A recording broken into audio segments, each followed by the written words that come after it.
감사합니다.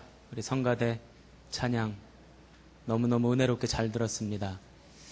우리 때로는 몇백 마디의 설교 말씀보다 찬양 한 곡이 더 큰 감동을 줄 때가 있어요. 오늘 특별히 우리 찬양을 통해서 큰 감동 주셔서 우리 감사합니다. 우리 감사 박수 다시 한번 하겠습니다. 네, 감사합니다. 제가 청년 때 저 맨 뒷자리에 앉아서 베이스 했거든요.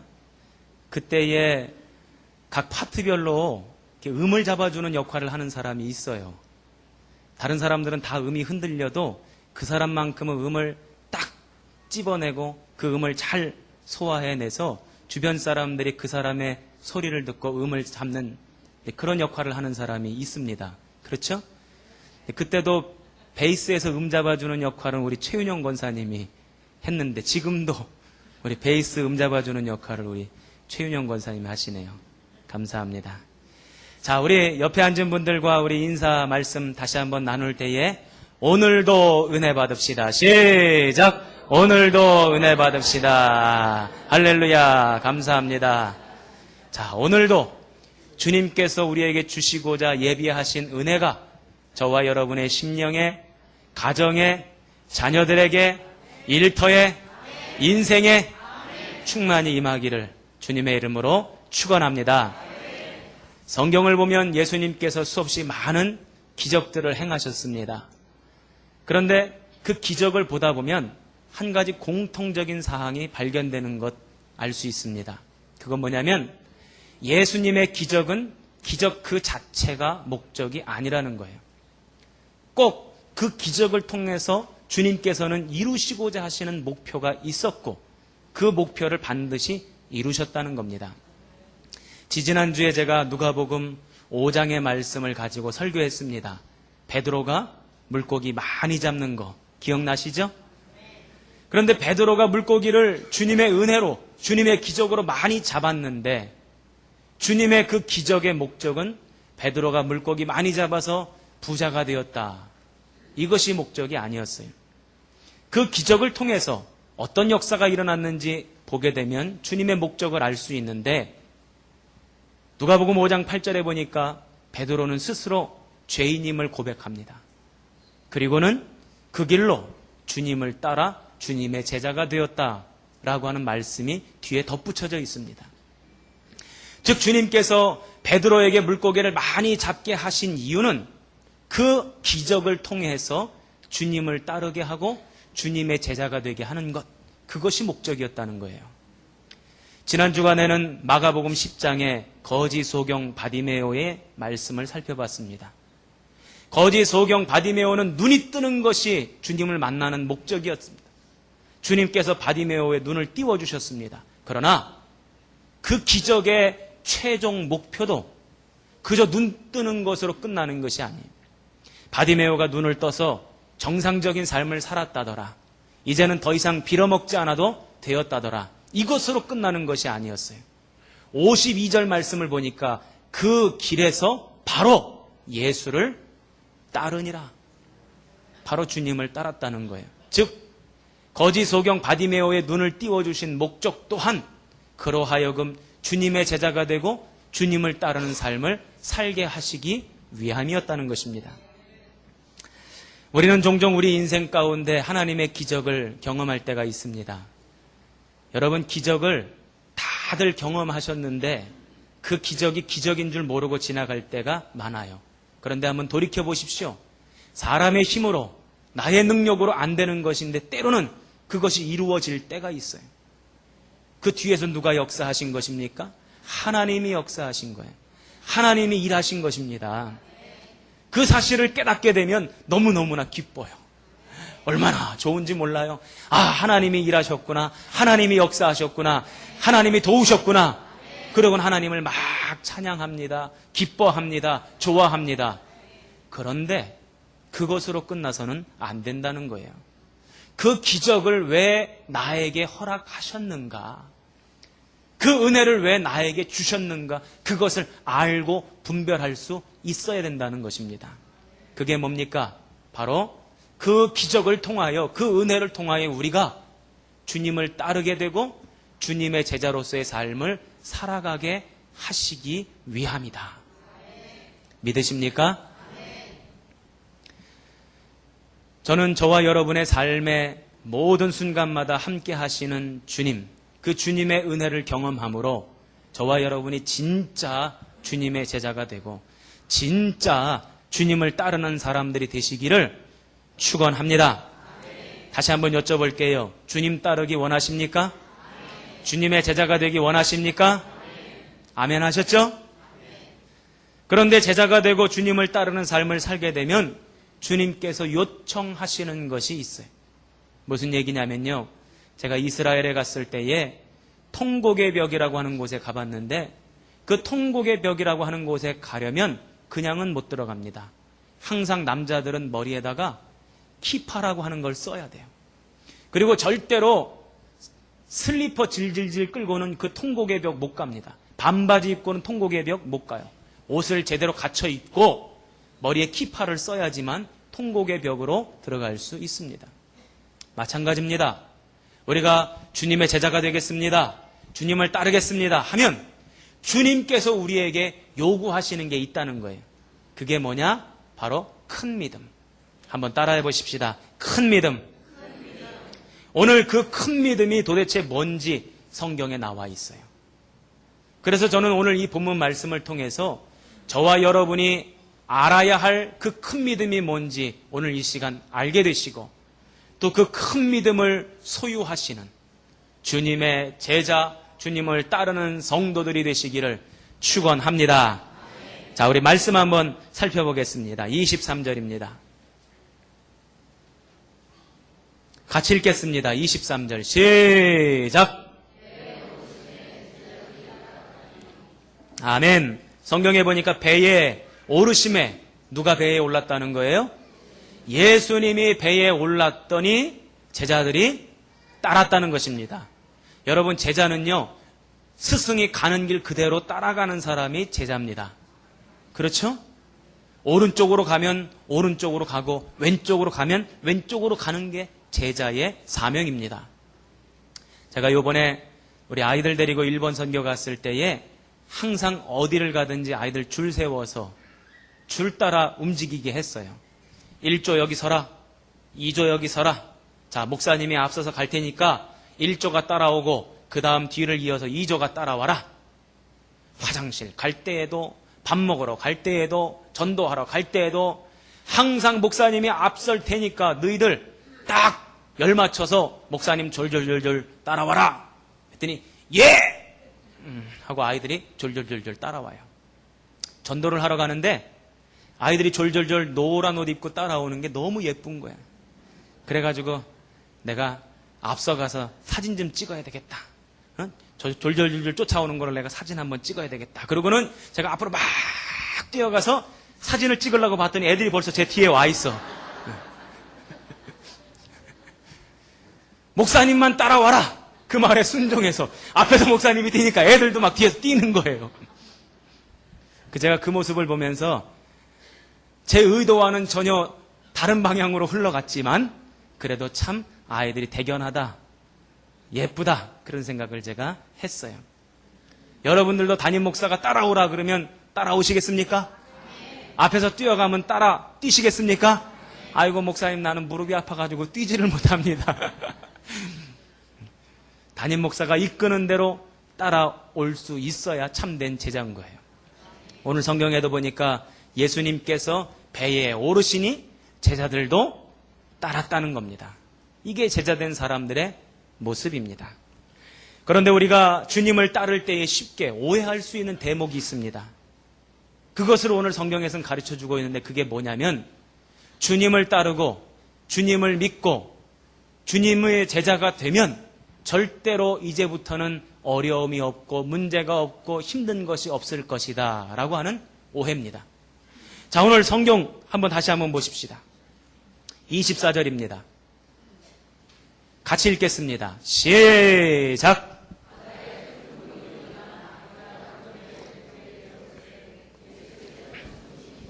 아멘. 지금 예수님과 같은 배에 타고 있습니다. 예수님을 따랐습니다. 예수님의 제자가 되었습니다. 그럼에도 불구하고 그 배가 뭘 만납니까? 풍랑을 만나요. 우리가 이것 알아야 합니다. 우리가 예수님을 믿고 예수님을 따르고 예수님의 제자가 되어도 여전히 우리의 인생 가운데는 풍랑이 있을 수 있다는 겁니다. 때로는 몸이 아플 수도 있어요. 때로는 물질적으로 어려움 당할 수도 있습니다. 가정의 불화가 있을 수 있어요. 우리의 마음속에 말할 수 없는 고난과 고통이 찾아올 수 있습니다. 우리는 그것을 인정해야 돼요. 이거 인정하지 못하면 우리는 큰 시험에 듭니다. 제가 익산에 있을 때에 교회 나오신 지 얼마 안 되신 분이었어요. 그분이 목사님, 제가 롯데마트 안에다가 옷가게를 하나 열려고 하는데 목사님 오셔서 개업 예배 좀 드려주세요. 그래서 제가 개업 예배 드리러 가려고 했더니 담당 구역 목사님 말고 담임 목사님이 오셔서 개업 예배 좀 드려주세요. 그래서 제가 담임 목사님 모시고 가서 개업 예배 드리고 축복기도 하고 성도들도 많이 가서 축하해주고 그랬어요. 그랬는데 한 3달 지났는데 그 성도가 교회를 안 나와요. 그래서 신방을 갔어요. 왜 교회 안 나오시냐고, 무슨 어려움이 있으시냐고 그랬더니 3개월 동안 열심히 일했는데 옷이 잘 안 팔린대. 손님이 없대. 장사가 안 된대. 아, 그러시냐고. 근데 교회는 왜 안 나오시냐고 그랬더니 교회 나가면 장사가 잘 돼야 되는데 왜 장사가 안 되냐는 거예요. 그래서 제가 신앙생활 해도 하나님 믿어도 어려움 당할 수 있습니다. 문제가 생길 수 있습니다. 설명을 드렸어요. 그랬더니 자기는 도저히 이해를 못하겠다는 거예요. 교회 나가면 잘 돼야지 시험에도 척하니 붙고 취직도 척하니 되고 아프지도 말고 문제도 없고 그래야지 왜 이렇게 어려움을 당하냐는 거예요. 난 이해를 못하겠다는 거예요. 제가 그분 설득하느라고 참 애먹었습니다. 여러분, 우리가 그런 오해를 가지고 살아갈 수도 있습니다. 그러나 우리가 분명히 알아야 될 것은 우리가 주님을 따르는 제자가 되어도 여전히 우리의 삶에는 풍랑이 찾아올 수 있다. 우리가 분명히 그런 풍랑이 찾아오지 않기를 위해서 기도해야 합니다. 우리 자식들 잘 되기를 위해서 기도해야 합니다. 우리의 건강을 위해서 기도해야 합니다. 물질 회복 받기를 위해서 기도해야 합니다. 그러나 우리의 바람과 소망과는 다르게 풍랑이 찾아올 수 있다. 바람이 불 수 있고 바다가 나를 괴롭힐 수 있다는 것입니다. 오늘 우리가 읽은 본문에도 제자들이 예수님을 따랐고 예수님과 한 배를 타고 있습니다. 그래서 아마도 제자들은 풍랑이 없을 거라고 예상했던 것 같아요. 사람들은 자기가 예상한 것과는 다른 상황이 벌어지면 그 다음부터 당황하고 어떻게 할 줄을 몰라 하고 그러죠. 오늘 성경에 보니까 제자들의 모습이 딱 그 짝이었습니다. 우리 한번 말씀을 읽어보십시다. 25절입니다. 시작.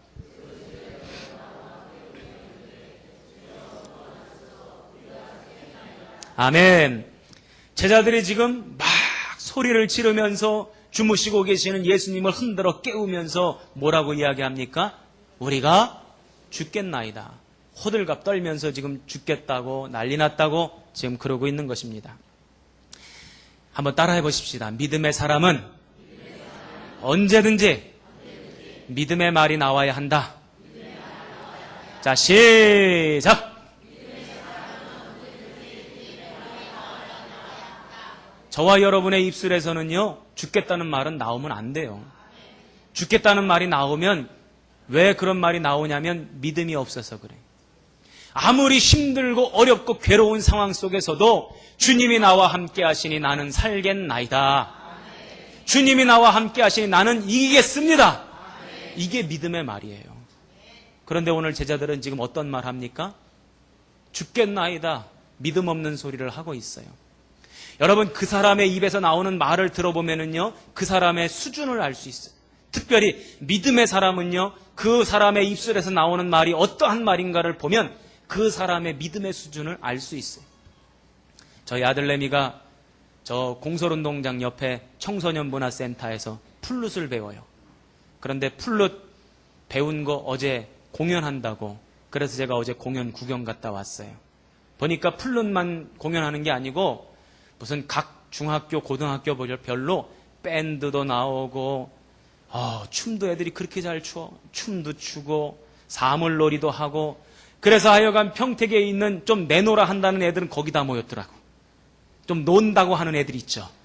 거기다 모였어. 그래가지고 춤도 추고 노래도 하고 그리고 막 공연을 하고 공연을 보는데 저희 아내랑 제가 이렇게 서 있는데 주변에 다 애들이야. 그런데 그 애들 하는 입에 뭐가 달려있게요? 욕이 달려있어. 욕이. 어떻게 욕을 한마디를 안 붙이면 말 한마디가 안 나오는지 몰라요. 다 욕을 해. 제가 너무나 안타까웠어요. 그 사람의 입에서 나오는 말이요, 그 사람을 말해주는 거예요. 그 사람의 인격을 말해주는 거고, 그 사람의 믿음을 말해주는 거고, 그 사람의 평소의 삶을 말해주는 거예요. 저는 평상시 아이들에게 그 얘기를 합니다. 수준 있게 말하라고. 저는 오늘 우리 교인들에게도 말씀드리고 싶습니다. 수준 있게 말하라고. 보면은 우리 교인들도요, 교회 와서는 전혀 안 그런 척 하다가 집에 가가지고는 별 욕을 다 하며 사는 두 분 계셔, 두 분. 예. 모를 줄 알죠? 제가 순간순간 문득문득 놀랄 때가 있어요. 권사님이 입에서 아유 10원짜리 욕, 20원짜리 욕, 어떤 분은 30원짜리 욕까지 하시더라고. 한번 따라해 봅시다. 믿음의 말을 하자. 저와 여러분의 입술에서 나오는 말이 저와 여러분의 인격이에요. 저와 여러분의 믿음의 수준입니다. 그러므로 말을 잘하시기 바랍니다. 자, 우리 주님께서 이제 뭐라고 말씀하시는가? 막 죽겠다고, 큰일 났다고, 도와달라고 막 주님을 흔들어 깨우는 제자들에게 뭐라고 말씀하십니까? 자, 26절 읽어보십시다. 26절 시작.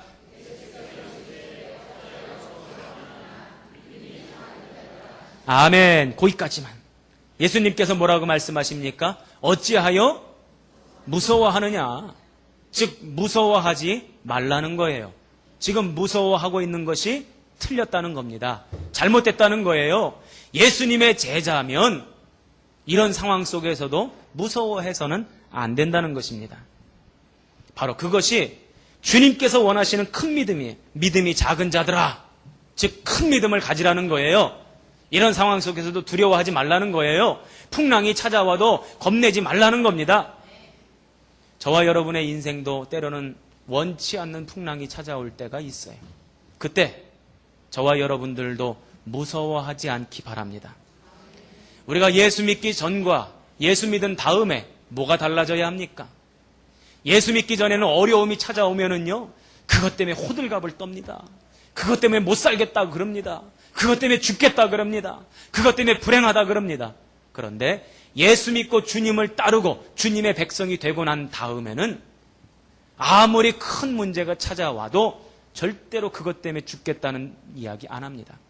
그게 믿음의 사람의 모습이에요. 태산아, 네가 무엇이냐? 수룹바벨 앞에서 평지가 되리라. 스가랴 4장 6절 말씀입니다. 그래서 주님께서는 늘 이 성경뿐만 아니라 창세기서부터 요한계시록까지 끊임없이 하시는 말씀이 있어요. 네 마음을 강하게 하고 담대히 하라. 네 마음을 강하게 하고 담대히 하라. 오늘날 애들 말하는 식으로 치자면 쫄지 말라는 거예요. 예전 같으면 그것 때문에 쫄아가지고 마음이 쪼그라붙어서 죽겠다 그랬지만 이제는 너는 주님의 제자여 주님을 따르는 인생이기 때문에 그것 때문에 쫄지 말라는 겁니다. 이사야 41장 10절에 뭐라고 되어 있습니까? 두려워 말아라. 내가 너와 함께 함이니라. 놀라지 말아라. 내가 네 하나님이 됨이니라. 너를 굳세게 하리라. 나의 의로운 손으로 너를 붙들리라. 아멘. 주님께서 붙들어 주시겠대요. 주님께서 함께 하시겠대요. 그러므로 두려워하지 말라는 거예요. 그것이 바로 큰 믿음이라는 겁니다. 저는 오늘 여러분들에게 말씀드립니다. 여러분의 인생 가운데 놀랄 일, 두려워할 일, 겁낼 일 아마 많이 있을 거예요. 그러나 우리는 믿음의 사람으로서, 주님의 제자로서 그것들 앞에서 담대하시고 마음을 강하게 하시기를 주님의 이름으로 축원합니다. 그러면 제자들이 도대체 어떻게 해야 했었는가? 예수님께서 지금 뭐라고 야단치십니까? 왜 두려워하느냐 이 믿음이 적은 자들아 하면서 야단치셔요. 그러면 도대체 제자들이 어떻게 했어야 되는 것이었나? 이것을 알아야 우리가 어떻게 살아야 되는지 알 수 있잖아요. 제가 아까 말씀드렸습니다. 스승이 앞서가면 제자들은 어떻게 한다고요? 따라간다고. 즉 스승이 어떻게 했는지를 보면 돼요. 주님이 어떻게 하셨습니까? 자, 26절. 곧 일어나사, 거기서부터 곧 일어나사 시작.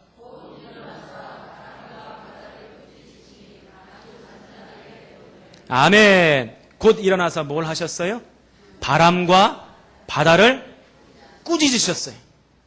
아하, 주님이 원하시는 것이 이거였구나. 주님이 제자들에게 바라시는 모습이 이거였구나. 바람과 바다를 뭐 하라고요? 꾸짖으라는 거예요. 꾸짖으라는 겁니다. 저와 여러분의 인생에 있어서 나를 두렵게 만들고 나를 어렵게 만들고 나를 괴롭게 만들고 나를 아프게 만드는 바람과 바다가 있다면 그거 어떻게 하라고요?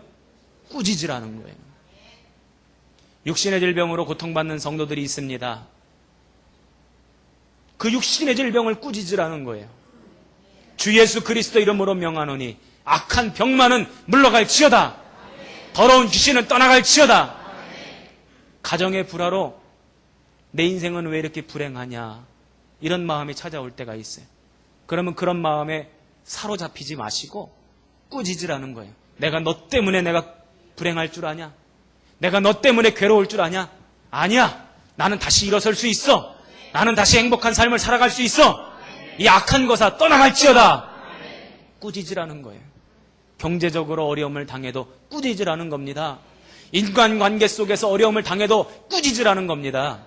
그것이 바로 큰 믿음의 사람이 삶을 살아가는 태도예요. 많은 사람들이요, 환경과 여건, 나에게 처해져 있는, 지금 나에게 닥쳐 있는 그 문제 때문에 막 거기에 짓눌려서, 거기에 내가 막 눌려서 그렇게 불행하게 힘들게 어렵게 괴롭게 살아가는 사람들이 많아요. 그런데 주님을 따르는 사람이라면, 주님의 제자라면 그러지 말라는 거예요. 꾸짖으라는 거예요. 저는 저와 여러분이 문제를 문제되지 않게, 문제를 문제되지 않게, 문제를 꾸짖어서 그 문제를 극복하시고 그 문제를 이겨내시기를 주님의 이름으로 축원합니다. 지금은 그것 때문에 너무너무 힘들어요. 그것 때문에 너무나 괴로워요.